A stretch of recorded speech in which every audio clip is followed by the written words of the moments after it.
Então hoje nós vamos falar a respeito de lesões cutâneas em doenças sistêmicas. A grande maioria das doenças que existem hoje, elas vão ter alguma repercussão na pele. Se vocês forem pensar no diabetes, nós temos lesões cutâneas relacionadas com diabetes. Na hipertensão, nós temos lesões cutâneas na hipertensão. Em outras doenças reumatológicas, nas doenças endócrinas, então a pele ela acaba sendo alvo de doenças sistêmicas. E ela apresenta sinais e sintomas que corroboram e que ajudam, inclusive, no diagnóstico dessas lesões, dessas doenças. Vamos começar com um exemplo aqui. Chega um paciente de seus 30 e poucos anos de idade com queixa de aparecimento dessas lesões na pele. Como é que seria a descrição? Na primeira foto a gente vai ver pápulas, eritematoviolaceas, algumas com descamação, isoladas de outras confluentes. Eu não sei exatamente qual região que é essa. Tá? E na segunda foto que vocês forem observar, vocês vão ver a presença de lesão que parece que tem mais de 2 centímetros, uma placa eritematodermatosa no dorso do nariz, outra na ponta do nariz, aqui outras lesões em placa também, tudo bem. Se vocês olharem para um quadro clínico desse, vocês conseguem identificar uma hipótese? Vocês conseguem elaborar uma hipótese diagnóstica? Pois é. No final da aula a gente vai falar a respeito desse caso específico aqui. Mas isso aqui é uma doença sistêmica que repercute diretamente na pele. E acaba que a lesão cutânea ela é definidora de doença. Tá? Então vamos falar a respeito disso. Outros exemplos que a gente pode dar de doenças sistêmicas com repercussão na pele são essas aqui. E são quadros que são muito comuns de aparecer em consultório, em pronto-socorro. Vamos lá, vamos tentar descrever e dar o exemplo dessa primeira lesão aqui. Ó. São pápulas, eritêmato, mas o eritêmato parece amarelada. Então, eritêmato amarelada, meio brilhosa, são isoladas e confluentes, algumas isoladas, outras confluentes, localizadas na região extensora dos membros superiores. Conseguem pensar numa hipótese diagnóstica? Se chega um paciente desse e que vai chegar no consultório de vocês, qual que é o principal exame que vocês vão pedir? Qual que é a conduta? Não vale dizer que vai encaminhar para o dermatologista. Tá bom, vamos falar também a respeito de cada uma delas mais para frente. E esse senhor? Emagrecido, vocês percebem que é emagrecido, tem uma sarcopenia e apresenta essas lesões hipercrômicas, descamativas. E se vocês tiverem a boa vontade de olhar, vocês vão perceber que ele tem uma fotolocalização. Percebe que na alça da camiseta praticamente não tem lesão e nas áreas fotoexpostas apresenta lesão. E aí? O que você pode dizer a respeito da vida desse paciente? Vocês conseguem pensar numa hipótese diagnóstica e numa conduta? Então, só de olhar vocês conseguem saber o diagnóstico. Isso é muito fácil. Também vamos falar mais para frente um pouquinho. E essa lesão esclerotrófica, com esse aspecto meio amarelado, uma borda eritêmato hipercrômica na região, umas telangiectasias, parece que a pele está muito atrófica, que é localizado no terço inferior do membro inferior. Existe uma doença que tem essa lesão como patognomônica. Essa lesão, quando você olhar para ela, você faz diagnóstico da doença. É uma doença extremamente comum. Vocês conseguem pensar no diagnóstico? Tá bom, vamos falar também mais para frente. E essa senhora que chegou no consultório de vocês ou no pronto-socorro com essa lesão no olho? Qual que é a principal conduta? Vocês percebem que é um hematoma, que é um extravasamento de sangue para o intertício mesmo, e que faz uma alteração de relevo, então uma coleção líquida, um hematoma na região. Será que isso aí foi trauma? Vai pensar em abuso? Não, tem uma doença também que tem essa lesão, uma lesão que também é praticamente patognomônica. E essa lesão, que é muito comum acontecer no terço inferior dos membros inferiores, também, que parece com um pouco de edema, uma descamação, um ressecamento. Enfim, então vamos falar de cada uma dessas doenças mais para frente, mas só para resumir, todas essas doenças são doenças sistêmicas que têm repercussão na pele. Tá certo? Então não vamos falar de cada um grupo, vamos tentar dar hipóteses diagnósticas e tentar dar as condutas. Nosso objetivo aqui não é esgotar todo o conteúdo, porque isso é praticamente impossível. Nosso objetivo é alertar vocês para que vocês tenham a suspeição, tá, de alteração de pele. Não achar que lesões de pele é só micose ou é só a psoríase, enfim. Saber que lesões de pele também apresentam doenças sistêmicas. Então vamos lá. Chegou essa paciente aqui para vocês. Uma paciente jovem, deve ter por volta de 20 anos, que vem apresentando essas lesões eritematosas. Algumas são manchas, outras são pápulas e placas, localizadas na região malar, bilateralmente, dorso do nariz, na região de pálpebra também tem. Vocês conseguem pensar na hipótese diagnóstica? Acho que essa é a mais fácil para vocês. Então, mulher jovem que tem essa lesão na região malar, parece um asa de borboleta, nossa principal hipótese diagnóstica é lúpus. Tá? Nós vamos falar dos critérios diagnósticos para o lúpus, das variantes do lúpus, do diagnóstico diferencial e da conduta. Então, a principal hipótese diagnóstica, lúpus. Mas só lúpus? Existe alguma outra doença que a gente pode tentar fazer diagnóstico diferencial? Uma coisa que é muito comum nessa região malar é a rosácea. Então, também tem lesões eritematosas, mas a rosácea ela tem muita telangiectasia, que parece que aqui não estão enxergando.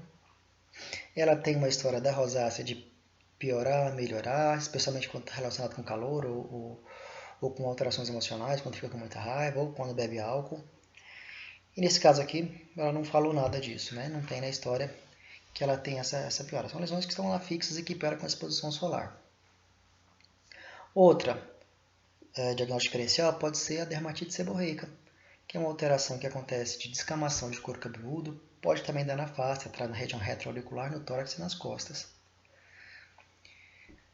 Então, na verdade, realmente é um lúpus. Qual lúpus? Existem mais de um lúpus? Existe. Vamos dar uma olhadinha aqui. Como é que eu classifico? Como é que eu faço o diagnóstico de lúpus? Nós temos esses critérios, separados em critérios clínicos e critérios imunológicos, para a gente poder fazer o diagnóstico de lúpus. A gente precisa de mais de 4 critérios, pelo menos um clínico e pelo menos um laboratorial, ou a biópsia, né? Que já vai me dizer se tem lúpus, para poder fazer a identificação. Mas o que é mais importante, eu não vou pedir para vocês me identificarem esses critérios. O que eu quero é que vocês tenham a ideia de que desses critérios, 11 critérios clínicos, 4 são alterações de pele. Aquela lesão que a gente viu na primeira foto, que é o lúpus inverso-pertíleo. Temos o lúpus cutâneo crônico, que tem uma lesão específica. Temos as úlceras orais e a alopecia não cicatricial. Então, esses são 4 critérios clínicos de pele que falam a favor de lúpus. As variantes, nós falamos que tem o lúpus cutâneo, o lúpus agudo, que é o eritematoso sistêmico. Temos o lúpus cutâneo crônico e o lúpus subagudo. É importante saber a diferenciação deles? Por quê? No lúpus eritematoso sistêmico, aquele que a gente viu na primeira foto, que é aquela lesão clássica que vocês conhecem, que é a lesão inverso-pertíleo, eritematosa, que está relacionada com fotoexposição, mulher jovem, ele é uma doença que é eminentemente sistêmica. Então, que ela já vai ter uma vasculite sistêmica relacionada com as alterações cutâneas. Tá? No lúpus cutâneo, vamos falar do subagudo. Do subagudo, a gente tem essas placas eritema-edematosas, muito localizadas no dorso, mas pode também dar no rosto, tá? Que tem uma chance de sistematização, quer dizer, uma chance de você ter repercussão sistêmica, de ter doença renal, de ter doenças vasculares, enfim, muito menor do que o lúpus agudo. Então, chega a 50% dos lúpus subagudos, eles têm sistematização, dos outros 50% são só lúpus da pele. E temos o lúpus cutâneo crônico, que é para lesões esclerotróficas, lesões atróficas mesmo, eritemato-rosáceas ou hipocrômicas rosáceas, com uma região ao redor hipercrômica, que é localizada em regiões fotoexpostas, que é muito comum no rosto, no couro cabeludo e que evolui com uma alopecia cicatricial. Tá? Esse lúpus cutâneo crônico, ele raramente evolui para doença sistêmica, então ele é uma doença que é do dermatologista. As outras, subagudo e o sistêmico, o eritematoso sistêmico, ele vai ser uma associação de tratamento entre o dermatologista e o reumatologista. Tá? Então, por que é importante você saber a diferenciação dos três? Porque se você tiver um lúpus eritematoso sistêmico, você obrigatoriamente tem que fazer investigação e tem que tratar, porque vai ser, na grande maioria das vezes, associada, lúpus sistêmico. Tá? Se você tiver o subagudo, tem que fazer a investigação para saber se tem lúpus sistêmico. E se tiver, quem vai tomar conta é o reumatologista, se não tiver, é o dermatologista. E o cutâneo crônico, que raramente vai ter sistematização, então é do escopo do dermatologista. Tá? Aqui a gente vai falar dos diagnósticos diferenciais. Lembra que a gente falou do lúpus eritematoso sistêmico, que é a presença de uma lesão eritematosa? Aqui também tem uma lesão eritematosa, mas percebem que tem algumas pápulas e algumas pústulas localizadas na região da face, que é uma característica da rosácea do grau 2. E a presença de muitas telangiectasias, olha, muita telangiectasia de permeio. Então esse é um quadro muito característico mesmo de rosácea. Diagnóstico diferencial com lúpus eritematoso é válido? É válido sim, tá? Inclusive tem que fazer suspeição diagnóstica, tá? A dermatite seborreica, que já aparece, que já foge um pouquinho, já aparece menos, já foge um pouquinho daquela mesma característica do lúpus eritematoso sistêmico, mas também tem lesões eritematosas. Mas o que diferencia é que são lesões eritêmatas descamativas, que acontecem muito nessa região ao redor do nariz, ao redor da boca, pode dar no supercílio e também no couro cabeludo, tá? A rosácea acontece uma hiperreatividade dos vasos sanguíneos, eles acabam dilatando muito fácil a qualquer desses estímulos. Então, quando fica nervoso, dilata muito, quando bebe álcool, dilata, quando fica no calor, também dilata os vasos e acaba tendo uma reação de ficar muito quente, de ficar muito vermelho e a sensação de queimação. Tá? A dermatite seborreica é uma alteração genética de alterações genéticas da glândula sebácea, que começa a produzir sebo com nível de colesterol diferente. E tem uma piora com a colonização pelo Ptyrosporum ovale, que é um fungo. Mas entendam que o fungo não é a causa. O fungo ele faz o agravamento do quadro, faz a piora do quadro, o desencadeamento, tá? A causa é genética. Tem uma relação sazonal, piora muito nessa época de tempo frio e tempo seco aqui em Goiás. E costuma estar relacionada com épocas de estresse também. Você perceber que na época de prova, em época de trabalho, com estresse no trabalho, você percebe que elas pioram bastante. Tá? Tratamento de difícil controle, são lesões que acabam voltando. Tá? Mas assim, o objetivo nosso é falar do eritematoso sistêmico. Então, o lúpus eritematoso sistêmico, ele tem essas lesões em vespertilha, acontece mais em mulher, em idade jovem. Tá? Não tem as telangiectasias, não tem aquela descamação, não tem pústula associada. Então, a gente fez o diagnóstico, uma suspeita diagnóstica de lúpus eritematoso sistêmico. Como é que eu faço a investigação? Vou pedir os exames e vou fazer a avaliação de todos esses critérios. Critérios clínicos, fazer o checklist mesmo. Tem presença? Sim, não. E se contar mais de 4 critérios, contando que seja um critério imunológico e um critério clínico, eu consigo fazer diagnóstico, ou pelo menos uma suspeição diagnóstica do lúpus eritematoso sistêmico. Tá? Beleza, então eu acabei fazendo o diagnóstico. Como é que eu vou tratar? Do lúpus sistêmico. Eu falei para vocês que o lúpus eritematoso sistêmico ele é de escopo de tratamento principalmente do reumatologista. O dermatologista ele ajuda muito pouco, tá? Porque o tratamento a doença é sistêmica. Então acontece com acometimentos renais, cardíacos, cerebrais, enfim, tá? Mas o que hoje a gente orienta na dermatologia é fotoproteção, porque a gente sabe que o lúpus ele desencadeia ou ele piora com a exposição solar. Tá? Então, fotoproteção é importante. Evitar substâncias fotossensibilizantes. Algumas medicações são fotossensibilizantes, alguns produtos cosméticos também são fotossensibilizantes. A prescrição de corticoides tópicos, especialmente quando a gente estiver associado ao lúpus cutâneo crônico, que é do tratamento dermatologista. A gente usa corticoide tópico, às vezes até infiltração, quer dizer, injeção intralesional de corticoide. A cloroquina e a hidroxicloroquina são duas medicações que hoje em dia está na moda, mas são duas medicações que a gente acaba usando com muita frequência para lúpus cutâneo, no meu caso, lúpus cutâneo crônico. No sistêmico também o reumatologista usa muito para tratar. Corticoterapia sistêmica, tem que avaliar a respeito das vasculites, né? Que às vezes vale a pena fazer inclusive impulso terapia.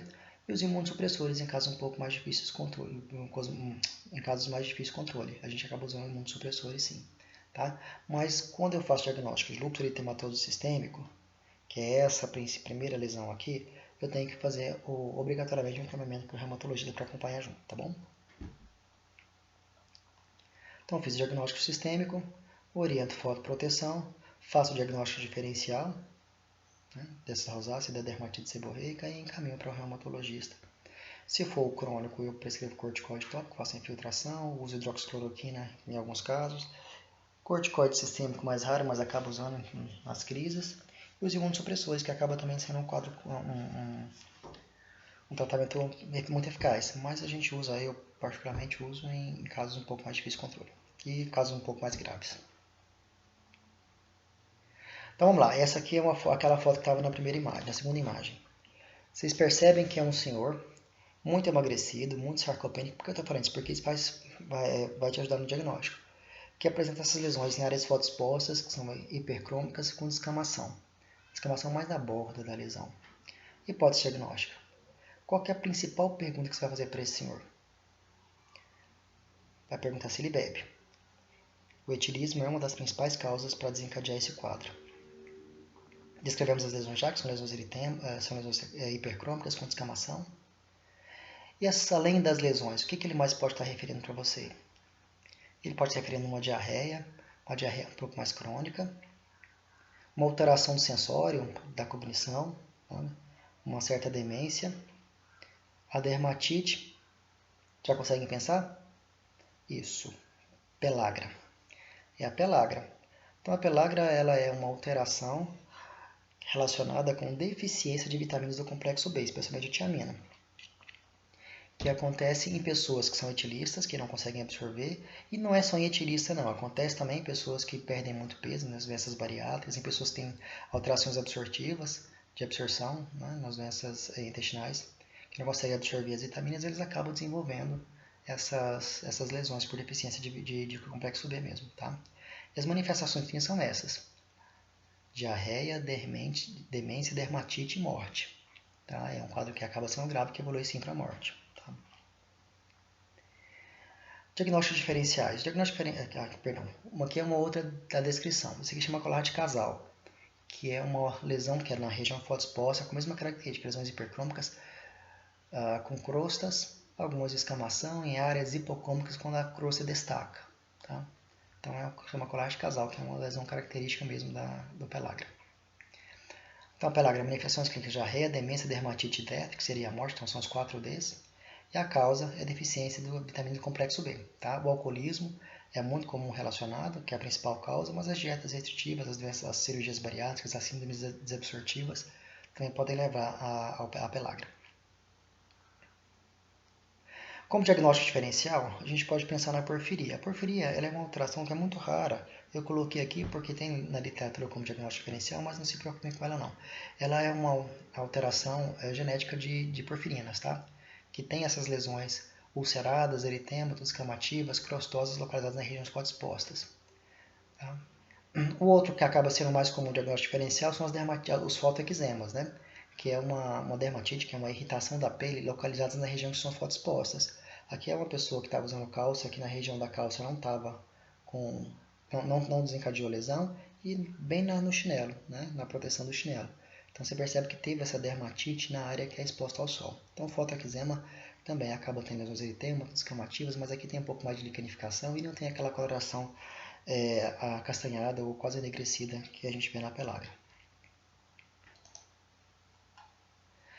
Então, tratamento. Então, diagnóstico, a gente já sabe que é um senhor, geralmente acontece muito em homem, etilista crônico, que está bem emagrecido, sarcopênico, que tem deficiência proteico-calórica muito grave e que vem apresentando uma diarreia, uma certa confusão mental, uma alteração do nível de sensório mesmo e da cognição, e que vem com queixa de lesões eritêmato, às vezes acastanhadas, descamativas, que é localizado nessas regiões fotoexpostas.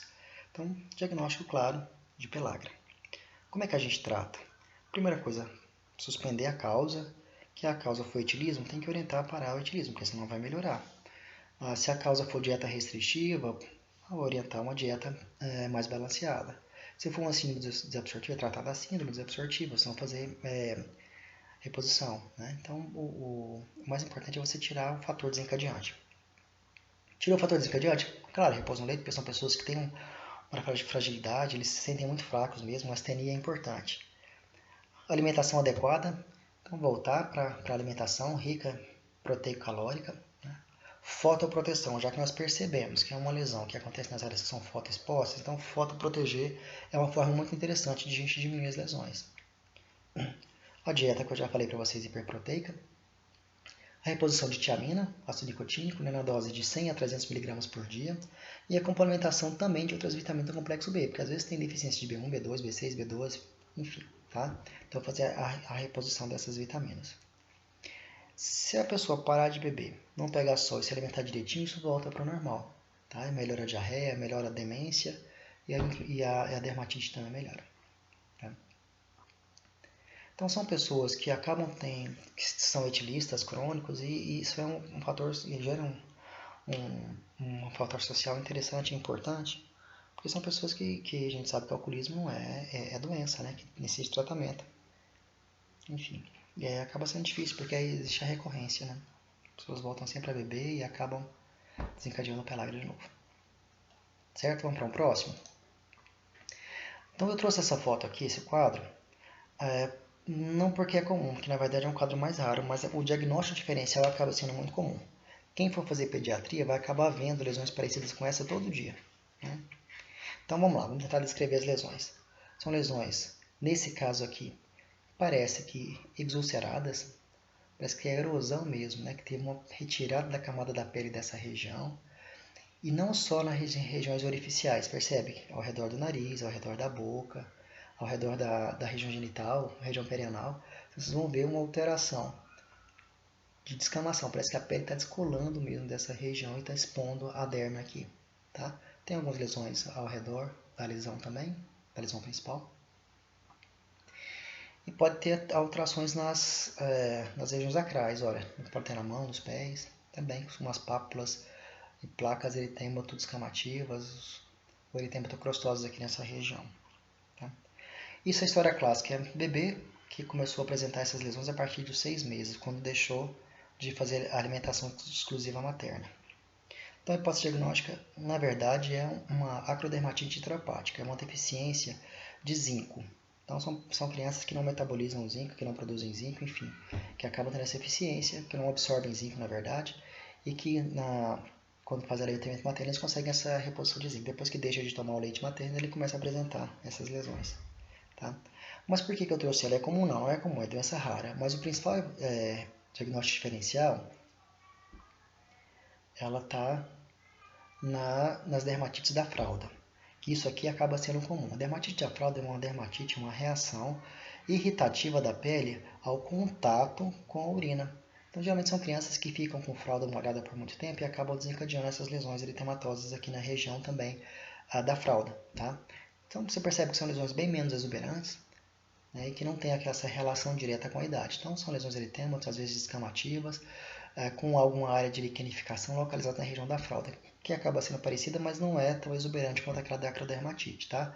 Aqui é só o cuidado mesmo, tirar o contato, usar uma pomada com um creme hidratante. Às vezes pode vir com candidíase associada com inflamação, então usa uma candidíase que costuma resolver, tá? Outro diagnóstico diferencial é a dermatite seborreica da infância, que acaba acontecendo na infância essas alterações eritematosas aqui.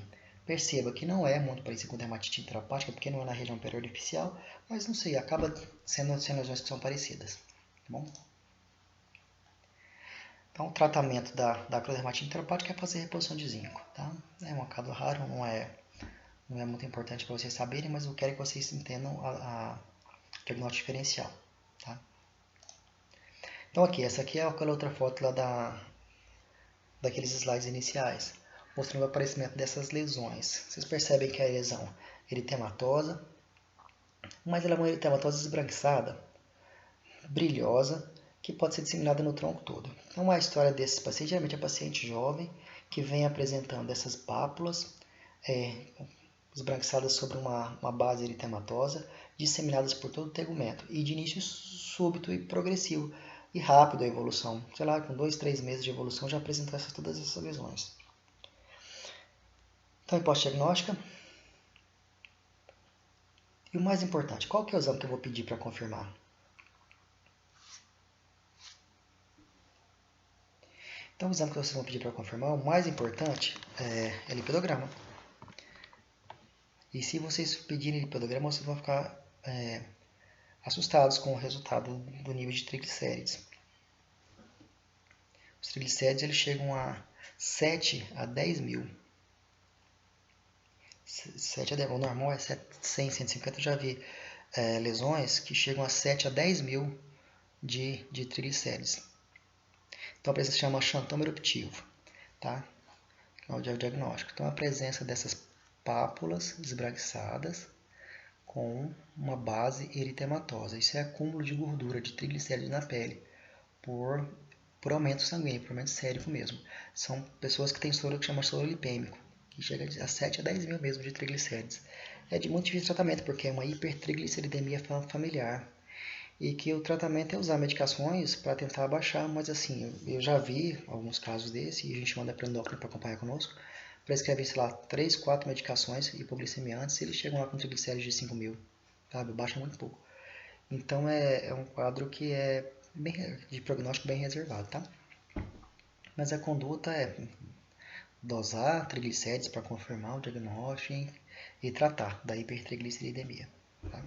As doenças cutâneas elas podem resolver ou não podem resolver com a melhora do nível sérico de triglicéridos, que a gente vê que realmente não melhora muito mesmo não. Aqui. Outra coisa que é muito comum acontecer no consultório são mulheres, geralmente acontece muito em mulher, chegar com essas lesões, umas placas esbranquiçadas, amareladas, né, localizadas na região de pálpebra.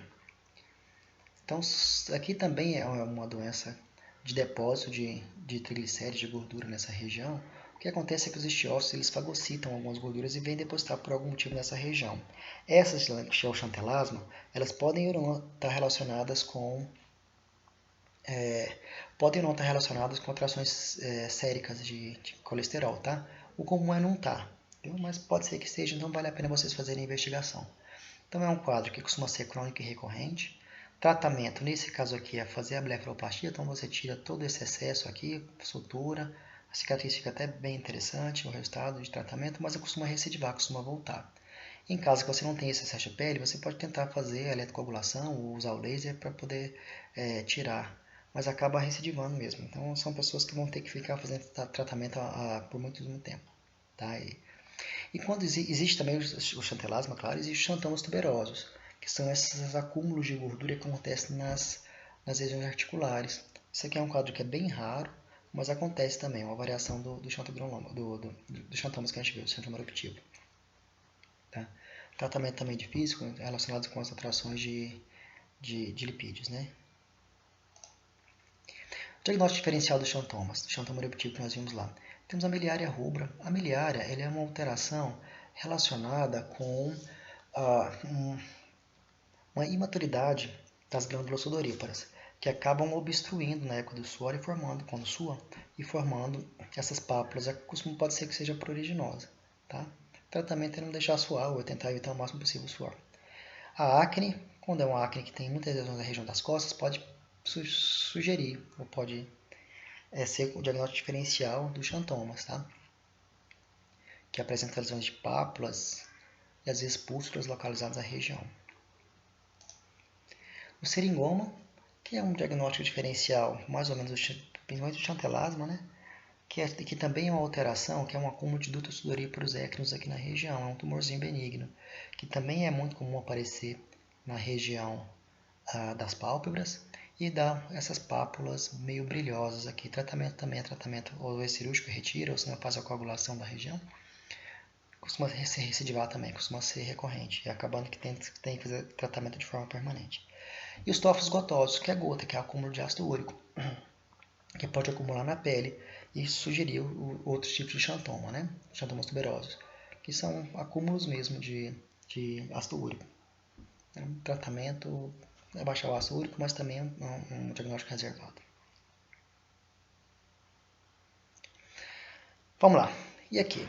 Chegou esse paciente para vocês, é um paciente com 50 anos, que veio com queixa de aparecimento desse nódulo aqui localizado na palma da mão e associado a algumas lesões, parece que são púrpuras, tá vendo? Que são lesões meritematosas, que não desaparecem a digitopressão, localizadas nas extremidades. Associado com isso, ele vem apresentando um quadro de febre, um mal-estar geral, há cerca de, 3 semanas.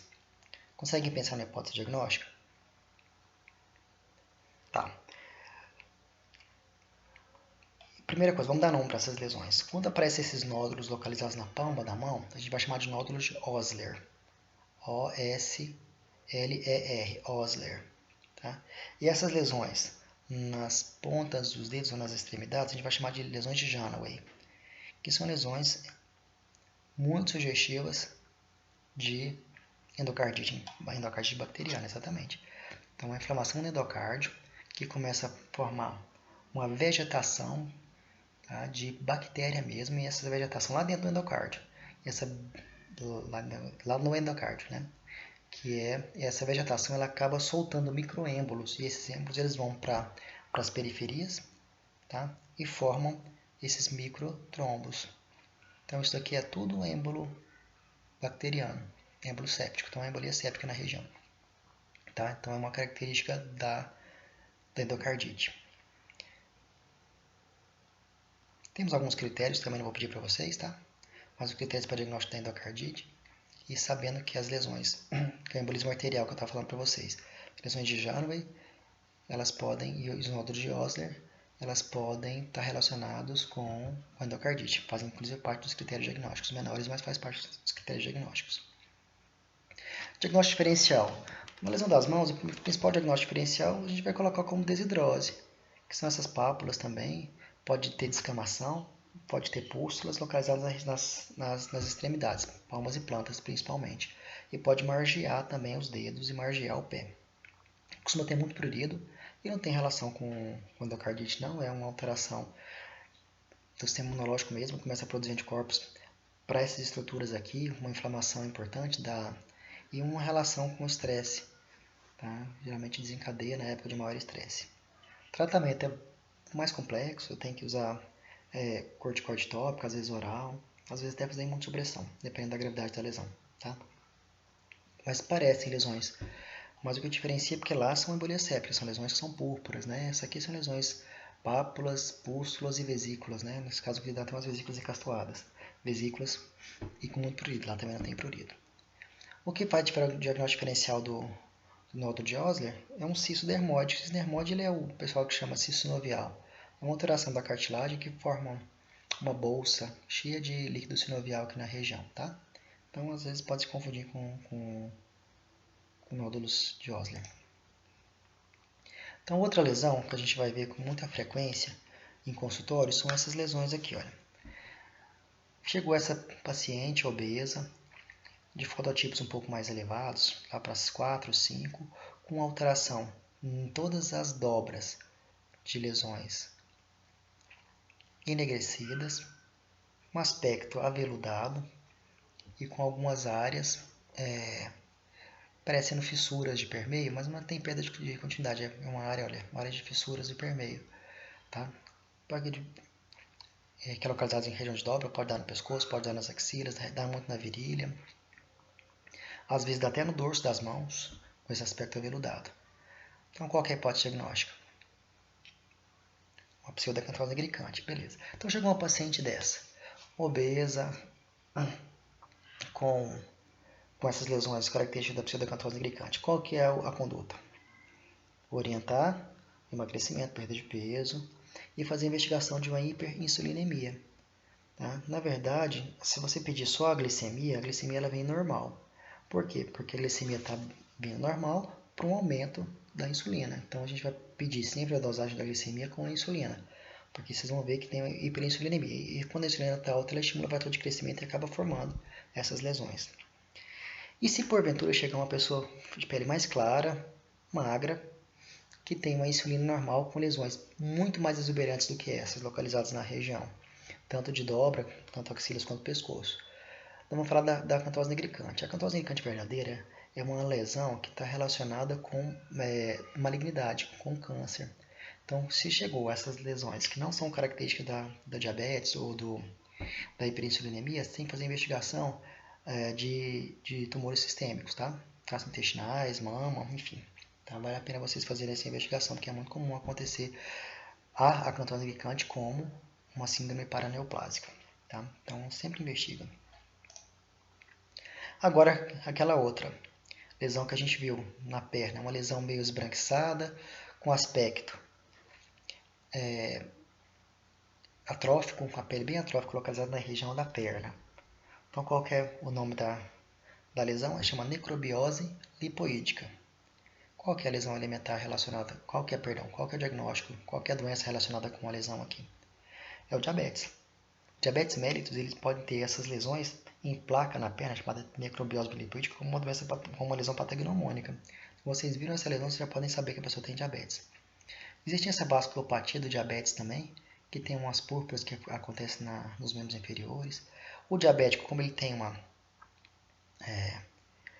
neuropatia diabética e também uma vasculopatia diabética, acontece muito necrose de extremidade, por obstrução mesmo, né? Por obstrução arterial, porque a pessoa machuca e não sente, acaba desencadeando uma necrose da extremidade. Aqui é um pé diabético, olha, pé diabético com uma cadaverização do quinto pododáctilo, então quer dizer, ele está cadaverizado mesmo, teve uma obstrução arterial, não chegou oxigênio aqui, o dedo morreu. Então o tratamento disso aqui é amputação, tá? Porque inclusive tem uma infecção secundária aqui associada. E aqui é uma pessoa que tem uma neuropatia diabética que acaba tendo uma diminuição da sensibilidade local, que vocês percebem bolhas localizadas na região de trauma. A pessoa calça um sapato apertado, andou, não sentiu dor, quando viu já estava com as úlceras assim. Tá? Então o diabetes ele evolui. Uma necrobiose lipoídica, que é a lesão patognomônica localizada nessa região da perna, mas tem as vasculopatias com as púrpuras, as lesões obstrutivas, né, arteriais e as lesões por diminuição da sensibilidade. A conduta é investigar com glicemia de jejum para confirmar o diabetes e para indicar tratamento, né? Então, baixar a glicemia é nosso objetivo principal. Lembra daquela senhora da primeira foto também, que tinha uma lesão de hematoma nas pálpebras?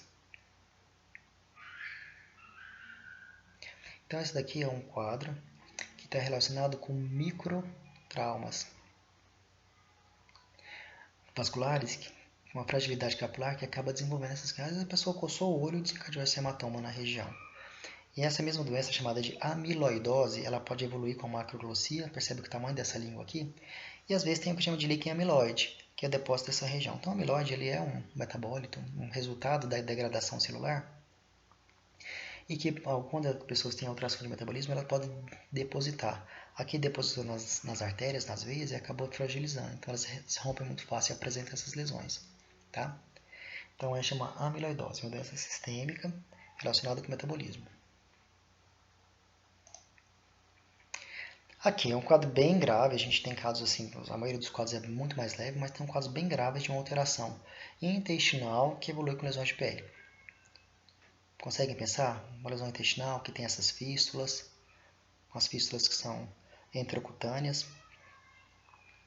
Pode evoluir para úlceras, pode ter umas lesões eritema migratório, que é muito comum acontecer também, eritema migratório. Então, a doença de Crohn, exatamente. A doença de Crohn é uma doença inflamatória intestinal que ela tem uma repercussão importante na pele. Quando a gente vê as fístulas, assim é praticamente sinal característico do Crohn. O que a gente vê com mais frequência são lesões bem menos exuberantes, uma ou outra fístula, uma inflamação local, uma proctite, enfim, tá? Sendo relacionada com uma úlcera, sendo relacionada com doença de Crohn. Isso é um quadro bem grave. Já viu. Então, a doença de Crohn é uma doença gastrointestinal que tem repercussão. Esse tema migratório é muito comum acontecer na doença de Crohn associada, tá? Então, conduta. A conduta tem que caminhar para o gastro para poder fazer o tratamento. Sulfasalazina, corticoterapia, enfim. Né? Tem vários tratamentos que eles podem usar. Aqui. Vocês percebem um aumento? Aqui é um outro quadro, que é um aumento, um edema dessa região, e não sei se não só edema, parece que é uma lesão infiltração mesmo, você pega, você vai tentar fazer a digitopressão, é um edema muito duro, tá? Isso aqui são lesões características do hipertireoidismo, que ele evolui às vezes com essas placas eritêmato, edematosas, formando inclusive lesões vegetantes ou verrucosas na região, tá? Mas o mais comum é ver essas lesões aqui, ó, são essas lesões infiltradas aqui na região da perna, relacionada com hipertireoidismo. Outras lesões. Então, se vocês percebem aqui, são várias lesões escoriadas, olha. Parece que ela tem um trajeto relacionado com a unha mesmo, são traumas causados por unha. Que a pessoa vai se manipular por algum motivo, tá? Então, chamado de escoriação. E aqui uma pessoa que provavelmente tem, sei lá, uma alteração à acne ou, sei lá, uma alteração mesmo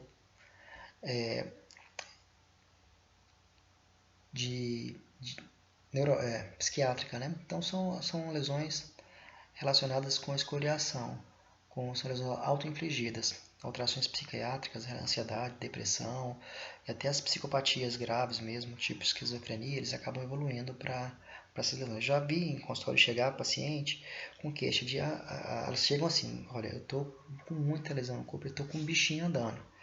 Eu já peguei esse bichinho, até tiro o bichinho e consigo. Eles às vezes trazem mesmo no papel ou no vidrinho, pedaço tipo de pele que eles arrancam mesmo e acham que é bicho, tá? Acham que é bichinho, colocam no frasco e traz pra gente poder olhar. Tá? Então são as escoriações neuróticas. São quadros mentais graves, assim, tá? Que vão inclusive ao ato mesmo de se machucarem. Nesse quadro aqui temos a dermatite artefata. Esse quadro pode estar relacionado com doenças psiquiátricas, claro, mas em grande maioria das vezes a gente vê essas lesões muito exuberantes em pessoas que têm algum ganho. Aqui em Anápolis, há muitos anos atrás, tinha uma senhora que ela pedia esmola lá no centro e ela tinha uma úlcera de perna gigantesca. E se sabia que ela fazia essa úlcera para poder pedir esmola. Então era uma dermatite artefata. Ela usava a própria unha ou alguns materiais para poder se machucar, para poder desenvolver a úlcera de perna, para poder pedir a esmola. Então são pessoas que acabam se beneficiando com essas alterações. Então uma dermatite artefata. Então, doenças psiquiátricas relacionadas na pele. Escoriação neurótica, dermatite artefata. E aqui, é muito comum também acontecer.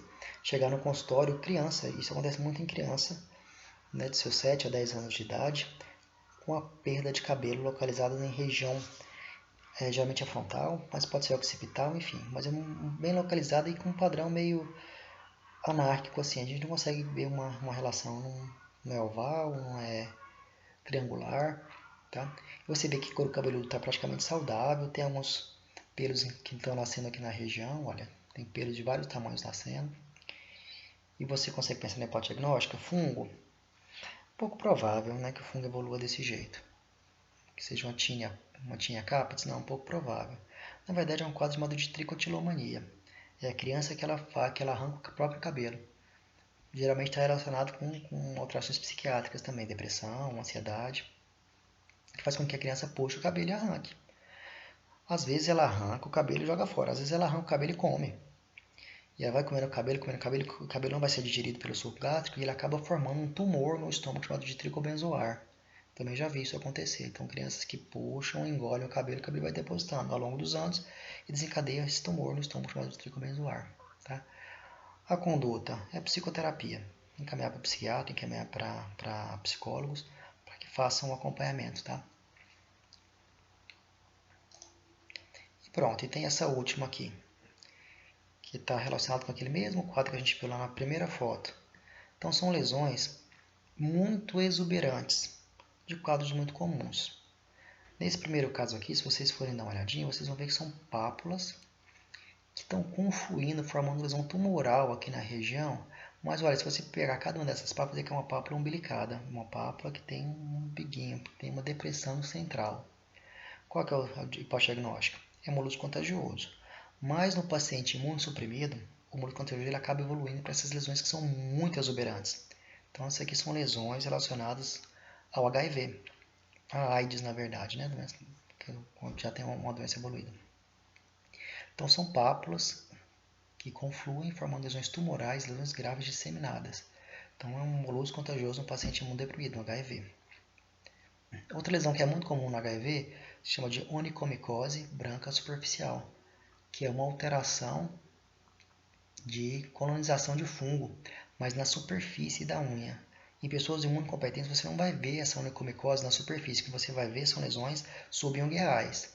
Quando você percebe lesões na superfície com aspecto branco, a gente vai fazer diagnóstico de onicomicose branca superficial, que é um quadro característico da imunossupressão grave. Tá? Esses dois aqui, essas duas fotos, são relacionadas com doenças muito comuns. Por exemplo, se você vê essa úlcera crônica localizada na região extremamente fácil ou região perilabial, em paciente HIV positivo, você vai fazer diagnóstico de herpes. Então, o herpes simples mesmo, aquele que evolui com bolhas, geralmente pessoas imunocompetentes, com bolhas e que rompem, que logo em 15 dias eles evoluem para a cura, sem cicatriz praticamente. No paciente imunodeprimido, apresenta essas úlceras. E aqui é a varicela, a variceliforme de capas. Aqui é um quadro de herpes vírus e desencadeou uma lesão disseminada no corpo também por deficiência imunológica. Tá? E aqui é um quadro de tuberculose cutânea. que também é muito comum nas lesões, nos pacientes HIV positivos, pacientes que são muito comprometidos. E aquela primeira foto que nós vimos com aquelas placas no nariz, nas costas, enfim, é também uma lesão relacionada com a imunodepressão, com a imunossupressão, tá? Que é o sarcoma de Kaposi. Enfim, então vocês perceberam que nós falamos de vários sistemas, várias doenças de vários sistemas que também têm repercussão na pele. Então vale a pena a gente ter uma suspeição diagnóstica, vale a pena a gente avaliar a pele quando a gente tem lesões sistêmicas, porque vai ajudar no diagnóstico, vai ajudar no prognóstico e vai ajudar na qualidade de vida do paciente de vocês. Obrigado e até a próxima aula.